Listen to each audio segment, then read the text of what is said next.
আমার নাম হচ্ছে তাসনিমা, আমার বয়স 36 বছর, প্রফেশনে ডক্টর। 2021 সালে হঠাৎ তীব্র ব্যথা শুরু হয় পায়ে, হাঁটা পর্যন্ত বন্ধ হয়ে যায়। ডায়াগনোসিস হয় যে আমার bilateral avascular necrosis of both hip joint. আমি বিভিন্ন জায়গায় গিয়েছিলাম, কিন্তু সবাই আমাকে হিপ রিপ্লেসের কথা বলেন, কিন্তু আমি আসলে চাচ্ছিলাম না তখন, যেহেতু আমার বয়স অনেক কম ছিল। হিপ রিপ্লেস একটা অনেক বড় সার্জারি, রিভিশন সার্জারি লাগে। আমি সার্জারির পক্ষে যাওয়ার পক্ষপাতী ছিলাম না।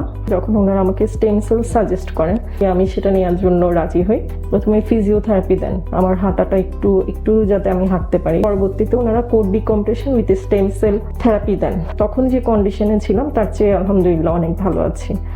আজকে প্রায় 5 বছর হয়ে গিয়েছে।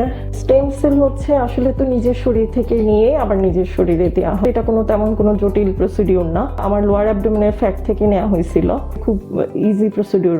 সেটা থেকে পরবর্তীতে স্টেম সেল তৈরি করে জাস্ট পুশ করে দিয়েছে আমার যে জয়েন্টে প্রবলেম ছিল সেখানে। যদি আপনি সার্জারি করতে না চান, আপনারা এই ট্রিটমেন্টটা নিতে পারেন। এই এভিএন এর ট্রিটমেন্ট আপনি অপারেশন বলেন, যাই বলেন, সবই তো ব্যয়বহুল। তো আমার সেক্ষেত্রে মনে হয়েছে আমার স্টেম সেলটা আমার যথেষ্ট উপকার করেছে। ওনারা খুবই হেল্পফুল, খুবই ভালো, খুবই আন্তরিক সবাই। লং একটা টাইম আমি ওনাদের আন্ডারে ছিলাম। ওনারা সবাই আমাকে যথেষ্ট হেল্প করেছেন রিকভারির জন্য। মেন্টালিও আমি অনেক সাপোর্ট পেয়েছি ওনাদের কাছ থেকে। ওনারা খুব যত্ন সহকারে ট্রিটমেন্ট দেন।